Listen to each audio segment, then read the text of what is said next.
Vanessa touched on a few of them. I would also add that wine as being sort of the sum of art and science. And I think music in many ways is that. Like, you can't have a great piece of music or a great piece of theater or a great classical ballet dancer without technique, without science, having that be the foundational element. And then the art sort of comes after that. And so to understand how those two things can really work together, that they're not working in parallel, being able to understand that those two things working together, that's really where the magic happens.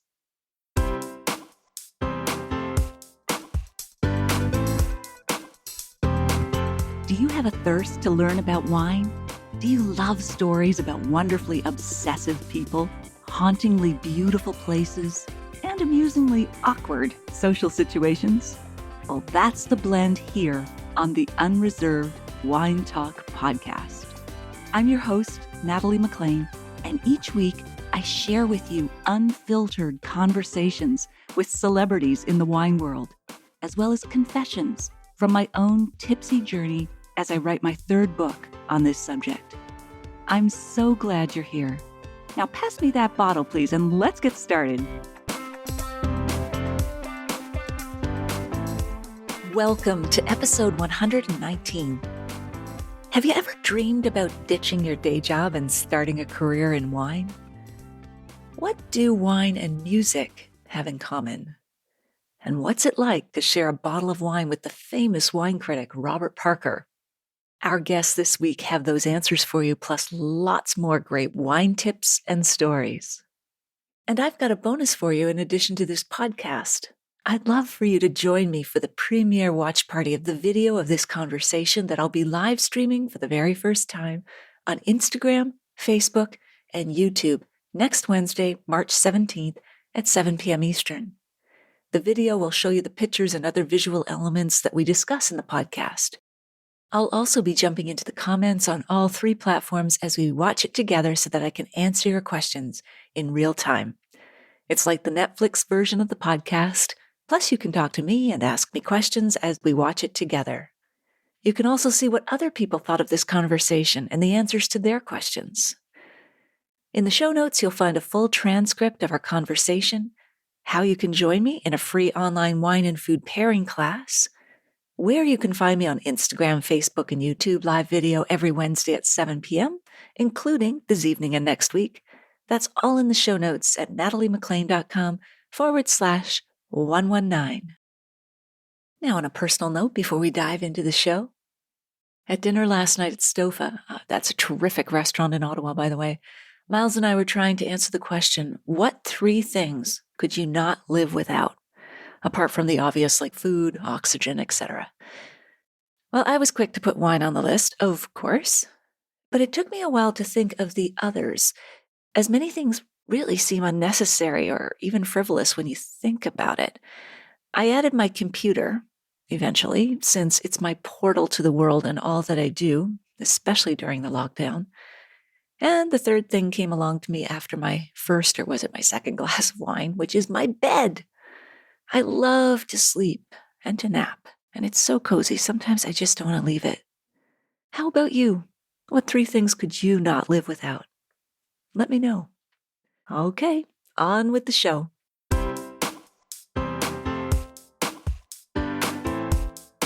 Both of these women are very highly trained wine experts, and they together host the Wine Unfiltered podcast. Feel like they're soul sisters. We're unreserved, they're unfiltered.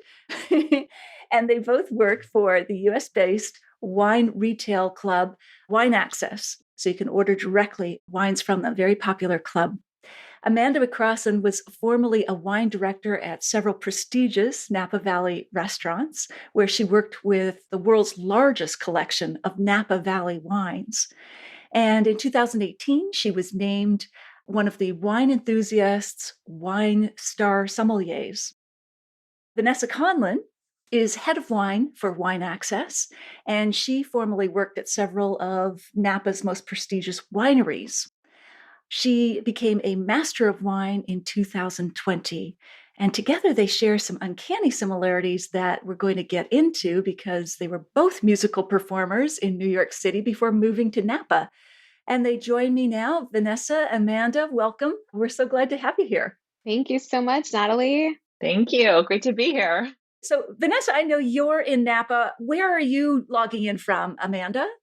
Well, my home base is in Santa Lena in Napa, but I'm actually on the East Coast right now in snowy weather just outside of Philadelphia. I took the opportunity now that I'm sort of out of restaurants and can work from anywhere to be closer to family for the last year. Ah, good for you. That's good timing strategically. So before we dive into some of the questions here, I wanted to hear from both of you. Vanessa, we'll start with you. What's been the best moment of your career in wine so far? Well, honestly, so far, I feel like I almost don't know because it keeps changing That's good.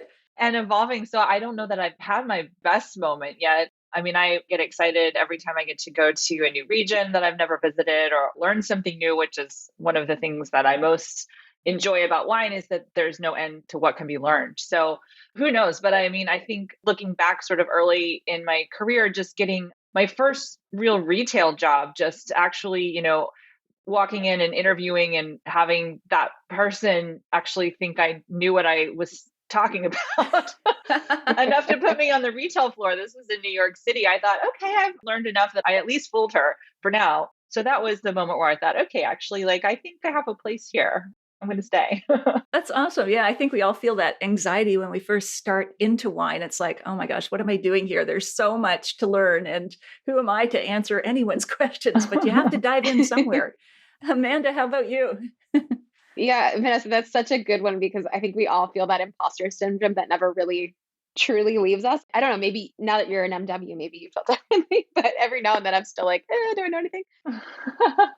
Yeah. I think for me, it was moving to Napa Valley, the transition from becoming a New York sommelier, which is also a very momentous time and place in my career. But I think that those first few days of living in Napa Valley and realizing that I was going to be not only working with the wine list that I was working with, but also the people and the community and the place, it sort of struck me. And honestly, it was the reason that I started my Instagram, my YouTube channel. So I think, if I look back throughout the timeline, which like Vanessa said, is just riddled with lots of wonderful, great memories, that was probably the biggest and the best one for me.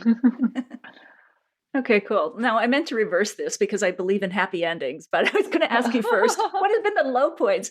Is there any story that comes to mind in terms of a low point in your world of wine so far, Vanessa? Not really. Okay. I would say, I hate that moment when you are with a group of people and someone has brought a bottle that they're really excited to share with you and it ends up being corked. Those are the worst moments. But no, I really can't think of a worse moment. I definitely had challenges in terms of things I had to learn along the way in terms of experience or certainly studying for the MW exam. There were plenty of hard days where you have to just pick yourself up and brush yourself off and keep going. But I wouldn't actually call that a bad day or a worst day. It was just all part of the process. Sure. Good attitude. All right, Amanda. Yeah, I mean, I think for me, it was the fires. I think that was the first time I really realized how connected I was to the Valley was when our community was in trouble, both in 2017 and 2020. But I think to Vanessa's point, those are low times. And I felt an enormous amount of sadness, fear, all the things that we associate with low points. But ultimately, there was a silver lining on all of that. And it brought the community closer together. It made us all stronger. It seems to be a history repeating itself because these are sort of the moments that end up rebuilding us and making us stronger and propelling us into the future. So, yeah, I mean, I think those moments were low, but filled with highs at the end of it. That's great. And just because you've touched on forest fires, how does that stand right now? Vanessa and I were chatting a little bit before you joined, but I'm sure people are curious. What's happening right now in California and forest fires? There's nothing happening right now. I mean, I think Northern California is always going to have the threat of fires because of just, how densely forested we are. But no, right now, I mean, I'll be back there next week and Vanessa's there now so she can speak to the greenery. But every time I get on the phone with someone from Napa or hop on a Zoom, it's like, we're open, we're green, it's beautiful, come visit. Exactly. There's fire season really starts, now it starts around July these days. But no, right now, I mean, it's raining outside my window right now. It's green. Napa Valley is definitely open. And I'd say driving up and down the valley, it probably looks very different than what it might have looked like on the news when these things happen, where it's sort of, we did lose a lot. We lost a lot, but we didn't lose the entire valley. You can still drive up and down Silverado Trail or Highway 29 and really not even notice that happened. So we're definitely excited to welcome people back here. Well, that's good. That's good. There's our happy ending. So you guys have some, as I said, some striking similarities in terms of your career journey. You were both based in New York City, and correct me if I'm wrong, but you were in musical or theater performers. And then you made your way into the wine industry and moved from there almost across the country to Napa Valley. Vanessa, let's start with you. Your father was a symphony conductor, if I understand correctly, Yes. And your mother was also in music. And then you became an opera singer. Yes. What was that like? What was performing like? I really grew up around it. And my mother was an opera singer too. She does more on the arts administration side, fundraising, grant writing, etc. But they're both still involved in music. So I'm an only child, and I spent a lot of my childhood sort of, I won't say being dragged because I actually enjoyed it, but, sitting in orchestra rehearsals, after school. And so it was a little bit of a unusual childhood. Always music in my house one way or another, whether it was my father playing the piano or my mother singing, or she also taught voice lessons. So I felt like it was in my DNA. I never really thought about doing anything else other than being a musician until I already had a master's degree, which is serving me really well now. But I moved to New York City, got a master's degree in music, and like all starving artists, had to work in restaurants as a server. So okay. Was that your segue into the world of wine? It piqued my interest for sure. I mean, I had definitely had a little bit here and there, tried it, and I honestly didn't know much of anything about it other than I thought it was fascinating and I knew I wanted to learn more. So I took a class in between gigs. Opera singing is very sort of gig to gig. It's very rare that you have a long extended contract. So I had some downtime in New York, and Amanda and I have talked about this before, that I don't have what people refer to as an epiphany bottle, which is usually some very fancy or expensive bottle that blows up your mind. And I did not have that. I actually way too much of a dork for that. I took a class, and this wine class just honestly opened my mind in a way to this world that I never wanted to close. So that was really it. That was the segue. Yeah, you've said you're a study nerd, aren't you? Yes, unabashedly. Absolutely. So the life of the opera singer, gig to gig, you said, and it seems like it's very restricting in terms of some comments you've made before, in terms of your diet. Were you allowed to have wine, or how did the two go together? It's of course based on the individual and what they believe is good for them. But no, I mean, performing, your body is your instrument. And particularly with opera singing, I mean, it's just these two little vocal cords, right? It's not like sitting in a piano or picking up a violin. So the secret of the trade is actually, if you don't perform, you don't get paid. So right. even if you've gone through the entire rehearsal process, if you get to that performance day and you're not well enough to go on, you're going home with nothing. So it's taken very seriously. So yeah, I would do things like avoid caffeine, spicy food, certainly alcohol, and avoid crowded places. So I wouldn't have to be worried about getting sick, but also not talk over a crowd so that I wouldn't tire my voice. And it actually can be quite a lonely lifestyle actually in that you're sort of always trying to kind of isolate yourself and kind of avoid all the things that are really fun, like, drinking and eating and talking to people. Sure. Oh, wow. Yeah, it is restricted. I mean, I trained as a dancer. You say your body as a microphone or as an instrument. I always thought of my body as a paintbrush. Amanda, I know you've taken ballet lessons too, right? Yeah, I was a classically trained ballet dancer before I did anything on stage. That was my first love. Yeah, I know. It's amazing that Vanessa and I didn't connect sooner, but so grateful that we did. I know. You sound like sisters meant to meet. I mean, over the same bottle. It's uncanny. Yeah. But Amanda, you also were in musical theater, along with ballet, voice lessons or acting lessons, that sort of thing, before wine? Yeah, my whole life was on the stage. I started fairly young, like I said, as a classical ballet dancer. And then I got into musical theater by way of the high school doing a production of The Music Man. And unbeknownst to my parents, I had a voice. That's where my official journey started. That was like part one of my professional career, because I actually worked as a stage actress when I was a kid and through my teens, and then ended up going to school for musical theater, graduated. Like Vanessa said, we are always working, odd jobs here and there. So found my way up to New York and was working at a private club. And throughout all of this, my parents were never into wine, but they were very into food. And they also were not on the stage. So I was not around theater. I was not around wine. It's a miracle that I got into either of those professions. But when I got up to New York, I felt like I was at the epicenter of the cultural universe. And I wanted to really take part in everything that had to offer. So, pulling from my background with my parents taking us to great restaurants, I felt like wine was sort of the last frontier, but I didn't know how to get into it. So, when I was working at the Core Club, a gentleman who had been the sommelier at Le Bernardin had started, and I just started picking his brain one night. And that's sort of how it all happened.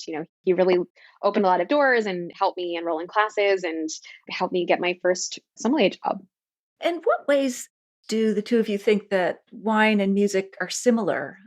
I mean, it sounded like they were a clash for you, Vanessa. You couldn't even partake or enjoy or would dehydrate you. But what are the similarities do you find between wine and music?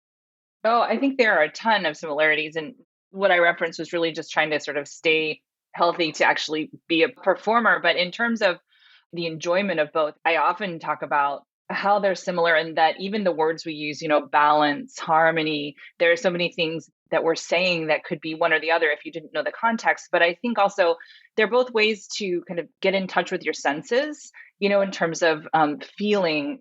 I feel like we spend so much time in a digital world now, we've got our device in front of us, and it's a way to kind of feel human again, to just enjoy something, just with what's already part of your body without any sort of outside stimulation. So I think they're incredibly similar. And I think also what's fascinating about that is they're both enjoyed very individually, whereas the three of us could sit down over the same bottle of wine and leave with a different experience. And I think that is such an intriguing point to be able to talk about what we find that's similar among us and then what we might find that's different and how that plays into our enjoyment of it.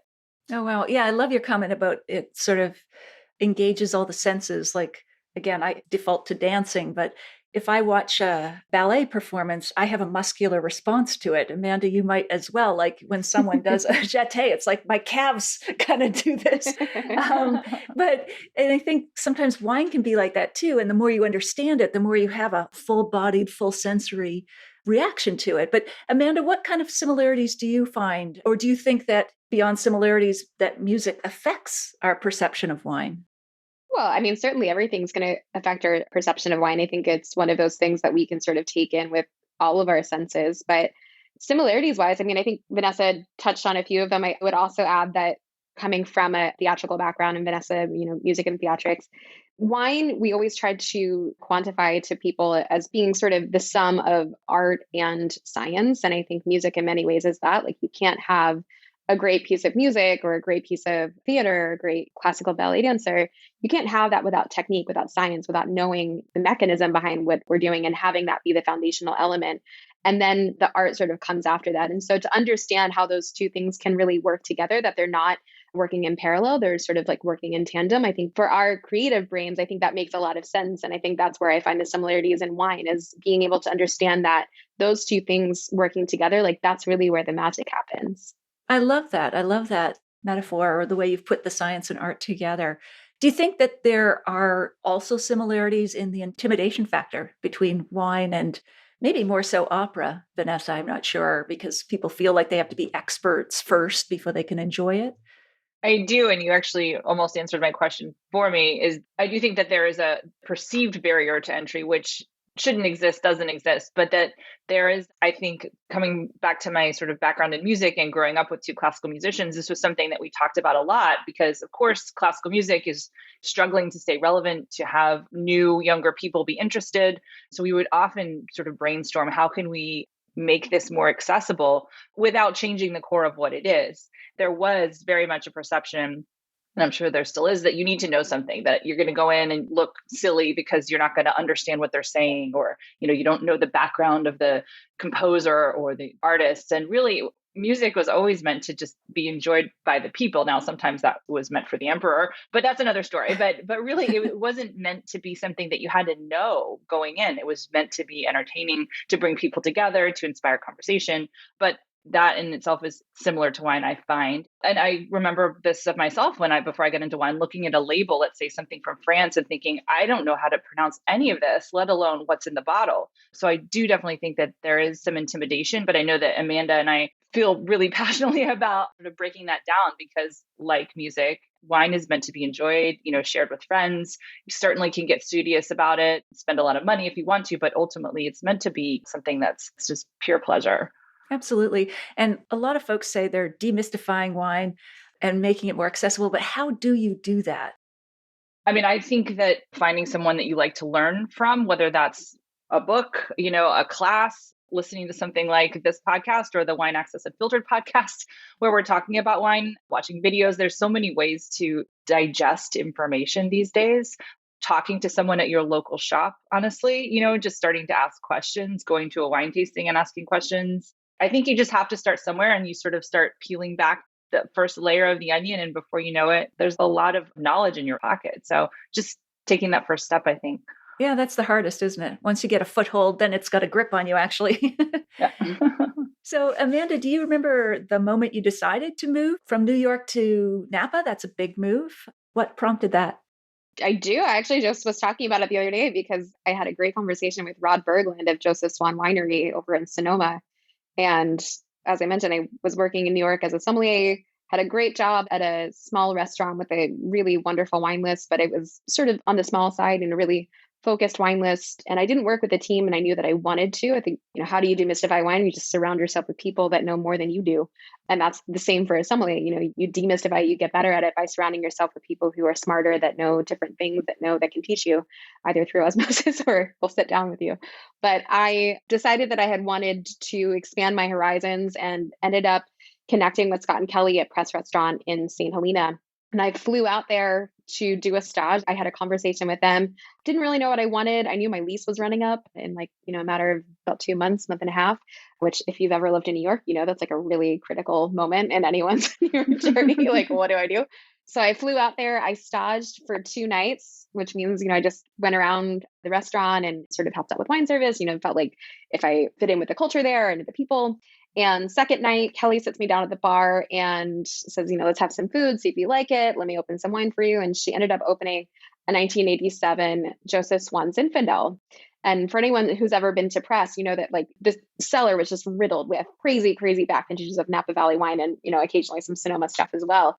So she opens this wine and I'm eating the food and I'm talking to her and I'm like, you're a fool if you don't think that this is a great idea to move to Napa Valley right now. So I literally got on the plane hours later and had a super early flight to get back to New York to my job. And on the flight, I wrote an email to them and I said, if you are willing to have me, I'd love to move out here. And that was the moment. And then 3 weeks after that, I was living in Napa Valley with a quick jaunt to Bordeaux in the center. Good Lord, you pack it in. Sure do. Quick jaunt to Bordeaux. Quick jaunt to Bordeaux. Wow. Okay, sure. That's quite the journey. And how about you, Vanessa? How did you land in Napa? Well, I lived in New York for a number of years. I love New York City, but definitely felt like in terms of a wine career, the thing that I was really missing and wanting to dig deeper into was being actually around vineyards and winemaking. Because, of course, in New York City, you could drive up to the North Fork or Finger Lakes, but I was working, in retail and as a wine director at a wine bar in Manhattan. So that's something that I really had the opportunity to be around. So I started thinking about it. Of course, it was a big move. But there was definitely a moment where, New York City, it's a nice day. I thought, I'll go to Central Park and just like put a blanket down, have a little glass of rosé and think this over.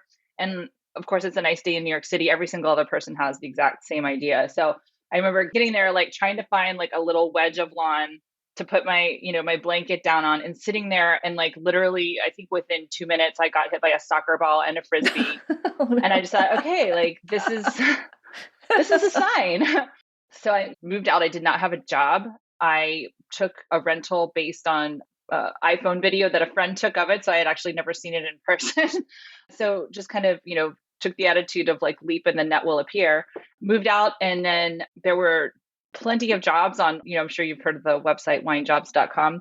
When I was looking, when living in New York for jobs out here, and then I got out here and everything had just basically completely dried up all of a sudden. So my first job was working in the tasting room at Robert Mondavi Winery. Oh, wow. That's a good place to start. Yeah. So, I came on here really wanting to work for a winery, which of course eventually I did. But I have to tell you that even though that wasn't my plan to work in the tasting room, it was an outstanding introduction to Napa Valley to really get to know. Obviously, I had to tell the story of Napa and the history and his history, which is so crucial to the history of this entire place. So really getting intimate with that, meeting people, hearing their questions about Napa Valley. It was probably the best unplanned introduction to living here that I possibly could have gotten. Wow, sight unseen, no job. You just land there with apparently your cat And a blow-up mattress? Yes. Yes, that is a choose. And my laptop. There's many cats now. Yes. Oh, really? Okay. Well, Yeah. you've settled in then. We'll probably get in. There's like a 50-50. Well, it's actually like an 80-20 possibility of a cat appearance during this podcast. So You'll just see a tail kind of wiggling. Really? How many cats do you have? I currently have 3, but I've had as many as 5. I'm also very involved with an animal rescue organization out That's here. right. So. What do you do with them? I meant to ask you about that. You do fundraising?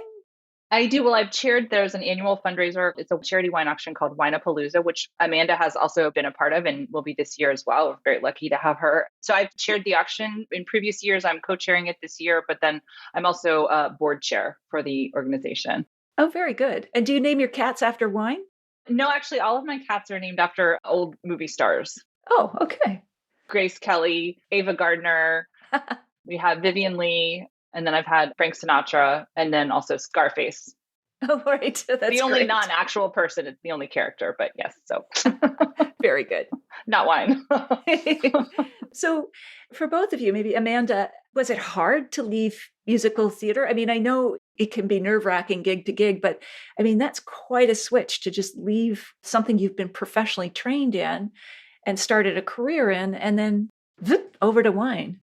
Yeah, no, it's something that I thought about a lot in retrospect, I guess now, but I guess at the time it was a slow sort of gradual pull away. Like there wasn't one particular moment where I was like, all right, I think it's time. I guess there was when I took my first sommelier job, but I never really had a conversation with anyone about it other than myself. And I sort of laid up at night, like I've heard, I was only 25 at the time. I've heard there's times in life where you have to choose paths.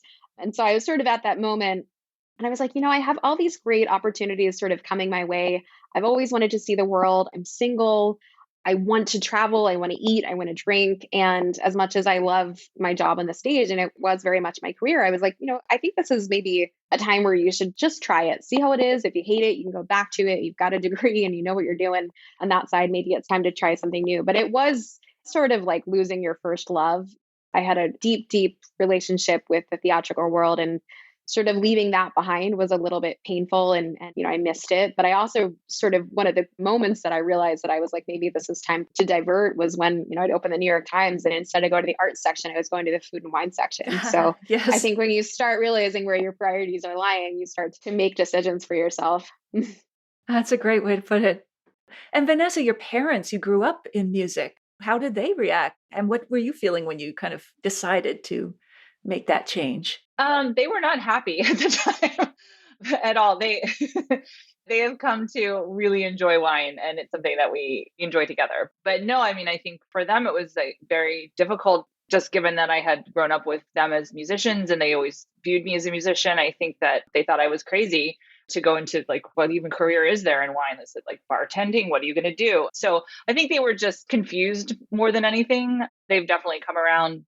For me, it was a choice that I was really excited to make. To be perfectly frank, it wasn't always easy. There definitely was something difficult about kind of who I knew myself to be and how I thought people perceived me as this person. And who was I? I'm a musician. And so there was an uncomfortable time where it's just like, I don't know how to explain myself. I don't know how people are going to view me. This is like a different person than I've been for the last 20 something years. So that was brief, but it wasn't always easy. But again, I've never regretted it. It was the best decision I ever made. Yeah, I'm sure a lot of people dream of a career and just listening to your journeys, but ultimately having to take that leap, as you said, Vanessa, and hopefully the wine net appears. For both of you, has there ever been an unusual situation that's happened while you are working in a restaurant or in a tasting room? Any memories you have of those times before you got to Wine Access? Every night working at Press. Oh, really? Does one stand out? You have to keep in mind, Press was this place, and Vanessa's been there a number of times. It's literally in the middle of Napa Valley, and it's like the winemaker's water cooler, in addition to being the place where all the tourists filter through. So you have this really interesting intersection of the who's who of the wine world, and then these tourists who are children in Disney World for the very first time.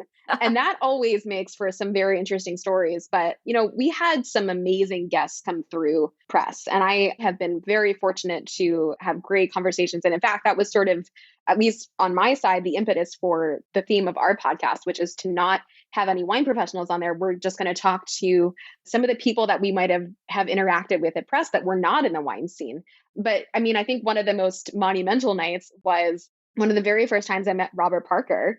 He came in and he always had a smile on his face, was super warm and personable. And just for those who don't know, he's the famous US critic who really popularized wine scores, just in case some folks don't know him, but I'm sure most wine lovers will. Yeah. Yeah. And in Napa Valley, I mean, he's sort of a legend. But yeah, so Robert Parker comes in and super nice, very warm, comes over, introduces himself, whips out a bottle of wine. He was like, "Have you ever had this before?" I looked at it and I recognized the label, but I didn't recognize the color of the wine inside of it. And I was like, "Yeah, but I didn't know they made a white wine." He was like, "I know, me neither. Let's try it." So he said, "Go grab a glass and meet me in the back. We'll taste it." And it was the very first time either of us had a white Screaming Eagle. Oh, which is, for anyone who doesn't know, yeah. Yes, very famous, probably the most expensive California wine ever made.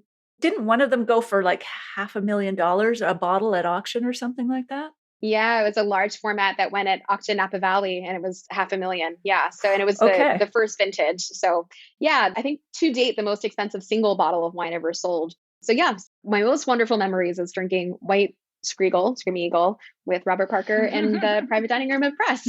That's amazing. That's fantastic. What a great memory. How about you, Vanessa?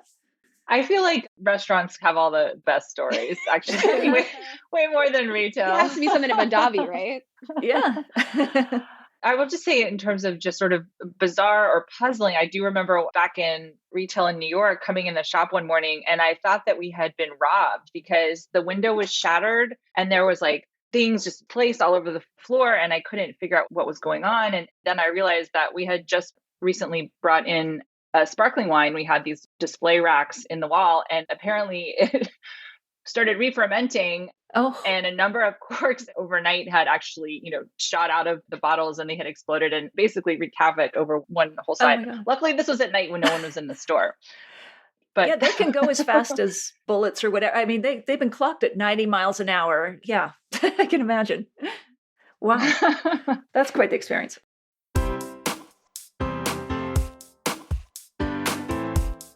Well, there you have it. I hope you enjoyed my chat with Amanda and Vanessa. Here are my takeaways. I love the parallels they draw between wine and music. Both are enjoyed individually and evoke all the senses. You can also share the same bottle of wine with others, but have a very different experience of it from what they have. What you bring to that wine influences what you take away from it. Number 2, I love the point about wine, like music, being the sum of art and science. You start with the technical foundations, but it's the artistic flourish on top that makes the experience magical. 3, it was great to get an update on Napa Valley, and I'm really looking forward to visiting that region again. And 4, I agree that a great way to learn about wine is to surround yourself with people who know more about it than you do, whether that's through friends or online classes, and so on. In the show notes, you'll find a full transcript of our conversation, how you can join me in a free online wine and food pairing class, where you can find me on Insta, Facebook, YouTube, live video every Wednesday at 7, including this evening and next week. That's all in the show notes at nataliemclean.com/119. You won't want to miss next week when we continue with the final part of our chat with Vanessa and Amanda. They focus on hot new wine styles and regions that you should be trying, plus more tasting tips. In the meantime, if you missed episode 33, go back and take a listen. I chat with another master of wine, Mary Ewing Mulligan, the smart, very smart woman behind the Wine for Dummies books. I'll share a short clip with you now to whet your appetite. In restaurants, it's very important. And I think that the activity of describing what you like in a wine, I think is very key. And so not going into a restaurant and saying, I like Cabernet, but saying, I like dry reds. I like medium to full-bodied reds. I like red wines that have tannin. I don't want them to be mouth drying, but I want to feel the tannin and the structure in my mouth. This all describes a typical Cabernet. And then trust the sommelier or the wine staff person to give you something. And I will buy something that I never had before in a restaurant on the slightest excuse. I mean, all I need is an excuse to try it, and I will try it.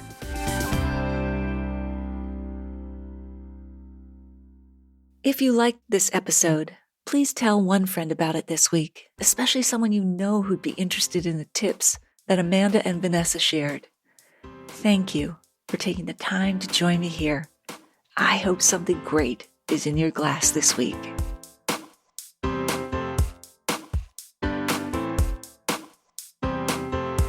You don't want to miss one juicy episode of this podcast, especially the secret, full-bodied bonus episodes that I don't announce on social media. So subscribe for free now at nataliemclean.com/subscribe. Meet me here next week. Cheers.